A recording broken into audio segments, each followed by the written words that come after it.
من هو الأقوى؟ عبس لو نت ضعيف. كمل المقطع بعدين جاوبني. ليش كتبت نت ضعيف؟ قلت لك كمل المقطع يعني لهالدرجة عبس ضاغطك قبل كتبت نت ضعيف؟ انطينا مجال خلينا نسولف. من هو الأقوى؟ عبس لو نت ضعيف. خلي احكي وياكم شوية. أنا ونت ضعيف ما بيناتنا مقارنة ب 2020. ليش ما بيناتنا مقارنة؟ ب 2020 انا كنت العب بطولات، واليوم نزلت لكم الحلقة الثانية تقدرون تشوفونها وتتأكدون انه انا كنت العب بطولات. ونت ضعيف ب 2020 وب 2019 كان يلعب كلاسيك ولاعب استعراضي، واللاعب الاستعراضي يختلف عن لاعب البطولات. ومثل ما شفتوا قبل فترة رايدن راح لعب بطولات وشبع كتل من الحجي. مثلا لاعب كرة القدم ما يصير نقارنه بلاعب كرة السلة، تمام؟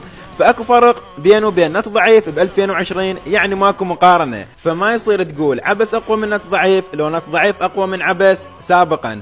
اما حاليا فحاليا انا موجود بالكلاسيك ونت ضعيف تارك اللعبه. حاليا هم ماكو مقارنه، يعني من تقول حاليا عبس اقوى من نت ضعيف انا ما اقدر اجيب نت ضعيف والعب ضده او اقدر اتواجه وياه. من تقول نت ضعيف اقوى من عندي، نت ضعيف كان يلعب ضد لاعبين 20 و30 فريم، انا حاليا جاي العب ضد لاعبين كله 120 فريم. فنهائيا ماكو مقارنة. وتحياتي إلي والولد على راسي وما عندي شي وياه. كتبوا لي بالتعليقات كلامي صح لو غلط.